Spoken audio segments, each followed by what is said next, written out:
dizendo entonces cuáles fueron los resultados de aquellas formulaciones que fueron propuestas. Y entonces hacemos la segunda etapa más importante. La primera el planeamiento, la segunda más importante sería la análisis y modelamiento matemático de los resultados objetivos, que fundamentalmente consiste en encontrar polinomios que possam descrever o comportamento de las mezclas dentro do intervalo que se foi estudado.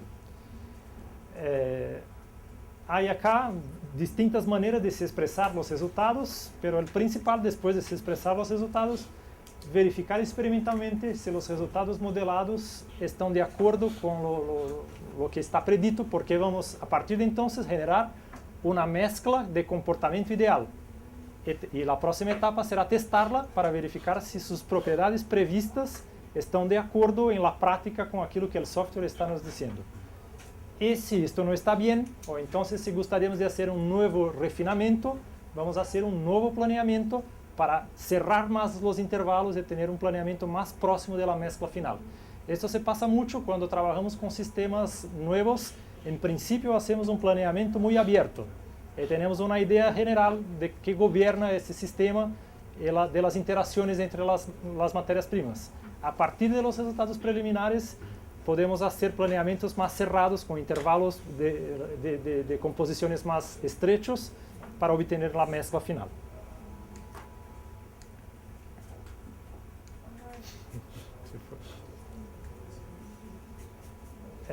Quando aplicar este sistema? Primeiro, agora estamos falando de método de formulação. Por que consideramos que é formulação e não reformulação?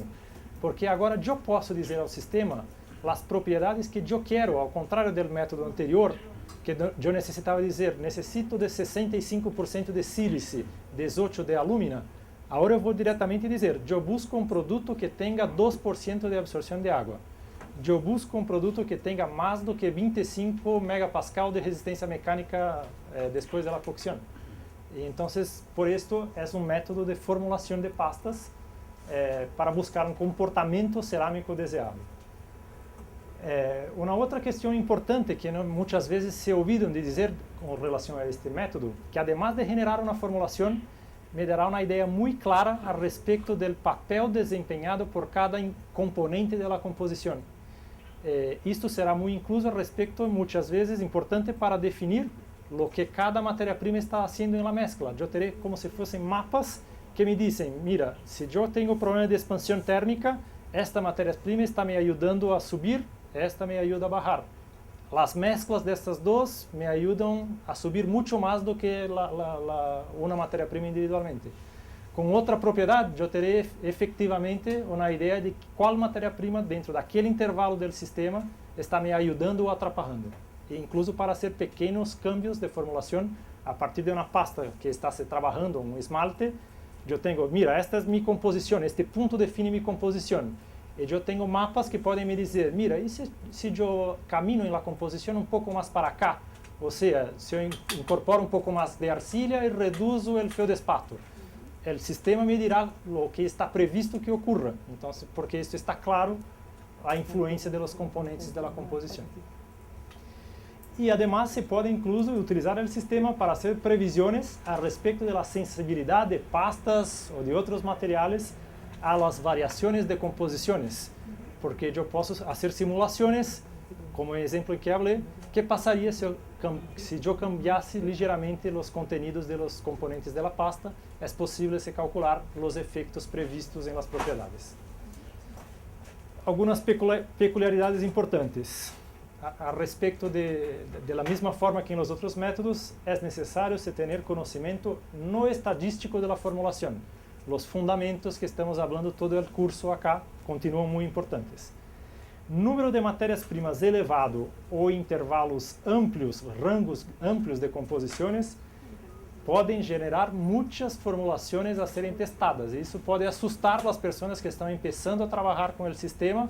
Mira, o software me pediu 30 formulações para fazer, é muito demorado. Eu provavelmente sozinho, com 10 formulações, resolveria o problema primeiro. Então, se tenho muitas matérias-primas e estou trabalhando com intervalos de variações muito amplos, isto pode se passar. Vamos nosotros estudiar acá alternativas que tenemos en el software para intentar reducir esses problemas quando trabalhamos com sistemas muito complexos, com muitas matérias-primas. Haremos exercícios práticos acá disto. E os planeamentos devem ser iterativos. Muitas vezes é necessário obter os resultados primários, como eu falei, para depois fazer refinamento dos resultados para chegar a uma formulação final de comportamento otimizado. Exemplo numérico muito rápido para que vocês tenham para quem não conhece nada a respeito do assunto, para que tenham uma ideia do potencial com um exemplo numérico, para depois volvermos etapa por etapa, desde o planeamento até a análise de los resultados. Basicamente, se tem uma formulação de pasta constituída por 3 arcilhas. Um exemplo muito sencillo e que eu sei por experiência própria que a arcilha A, seu conteúdo ótimo deve estar entre 50% e 70%. Isto eu tenho que fazer por minha experiência.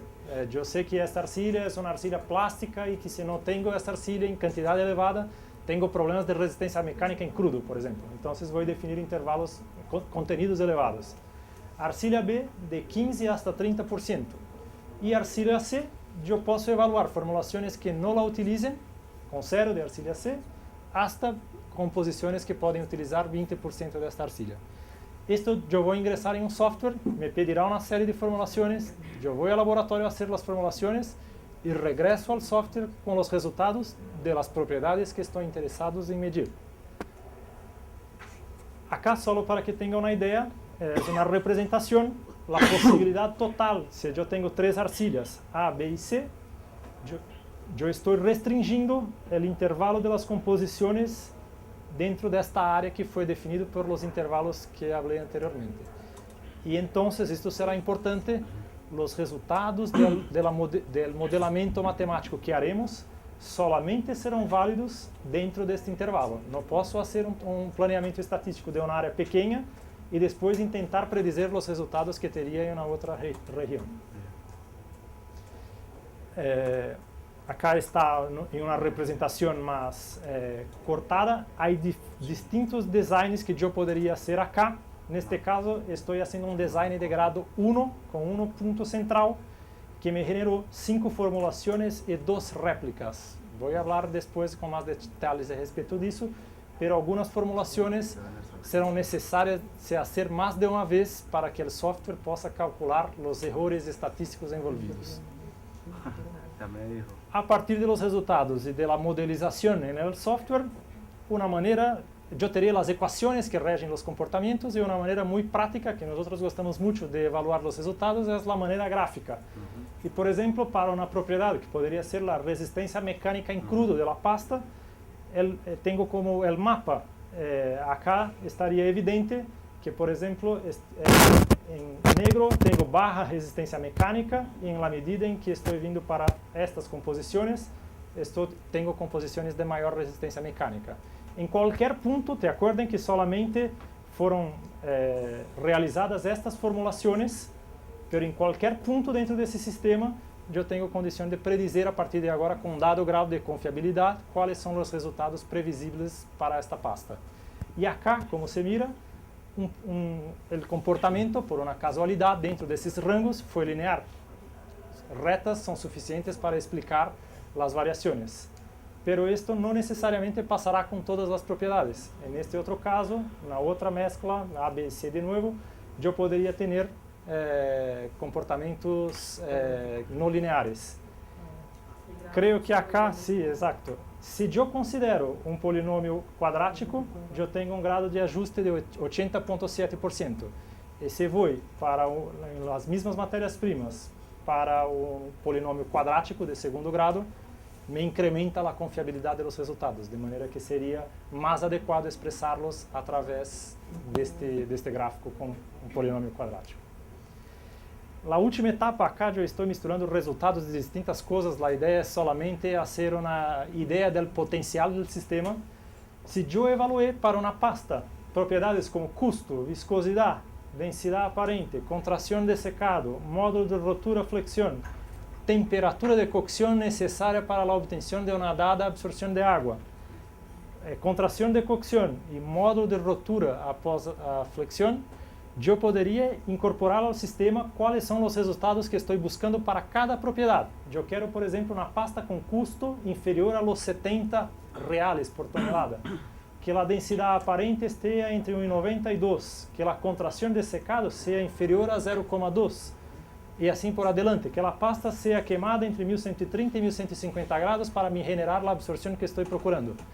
Por la sobreposición de todos los gráficos anteriores, yo tengo solamente una región de intersección, que es esta región blanca, que atiende a todas las restricciones simultáneamente. Y dentro de esta región, yo puedo tener distintas formulaciones que me atienden.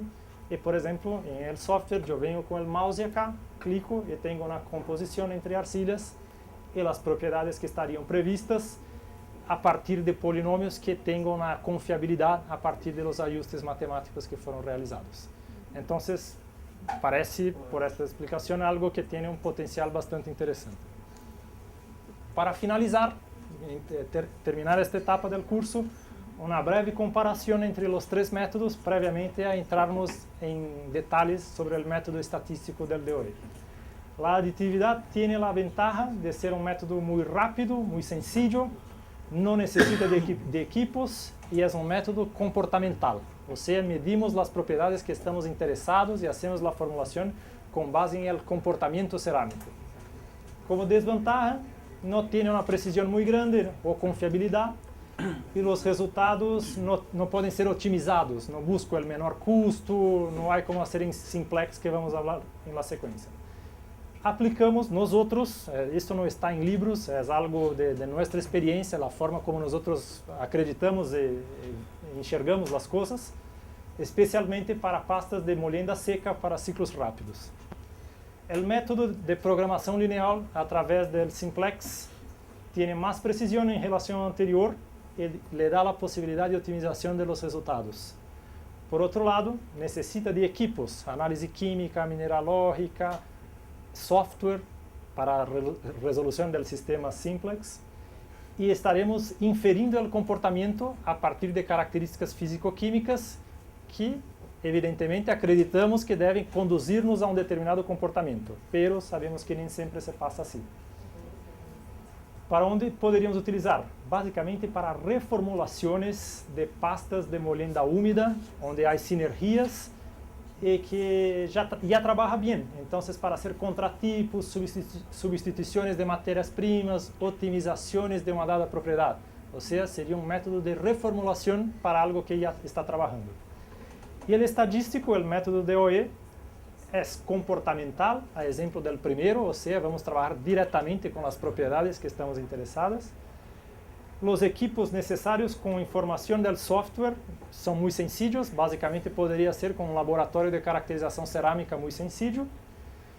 E também tem a vantagem que, además de generar a formulação, te dará ideias sobre os efeitos das matérias-primas e como cambiam as propriedades na medida em que cambiamos suas proporções. Como desvantagens, por algumas vezes pode generar um número de testes elevados, porque no exemplo que eu falava, tem muitas matérias-primas e intervalos de variação muito amplos, necessita de um número consideravelmente elevado de testes e necessita de um software. No caso de nós vamos trabalhar com Minitab, mas necessita de um software estadístico, porque isto de fazer tudo por las manos é praticamente inviável. E as aplicações, basicamente para as formulações de todos os tipos de pastas, onde normalmente não temos buenos resultados através dos métodos anteriores. Com isto, terminamos esta parte e podemos finalmente começar a estudar os software e o uso del de hoy. Hacemos uma pequena pausa. El que no vino ayer no lo puede firmar.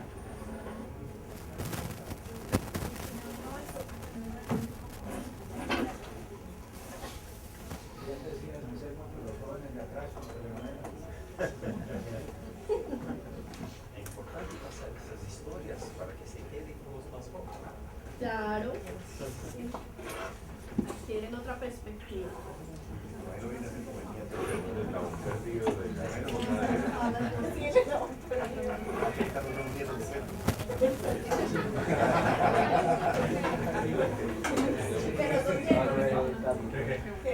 Los alumnos de Inge y punto.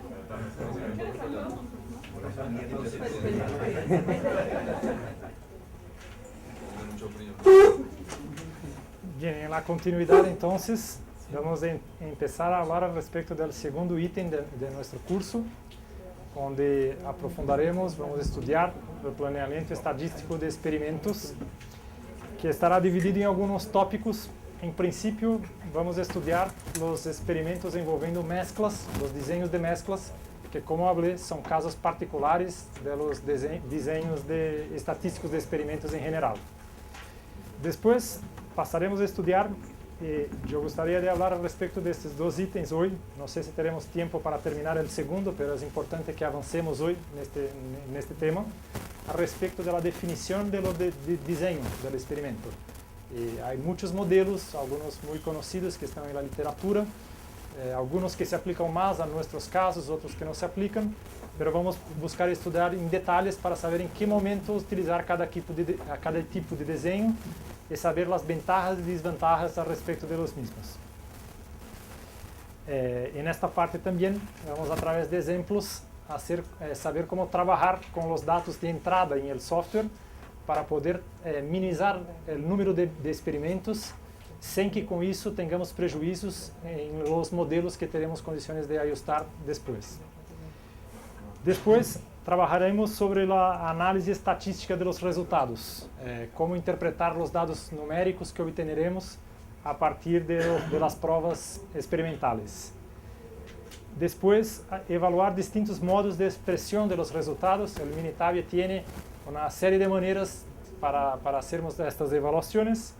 E por fim, se temos tempo, hasta o final do curso, traremos alguns exemplos de la aplicação desta técnica para distintos casos reais que nós hicimos para o setor cerâmico de uma forma general. Bien, como eu falei há pouco tempo, apenas recordando, o planeamento de experiência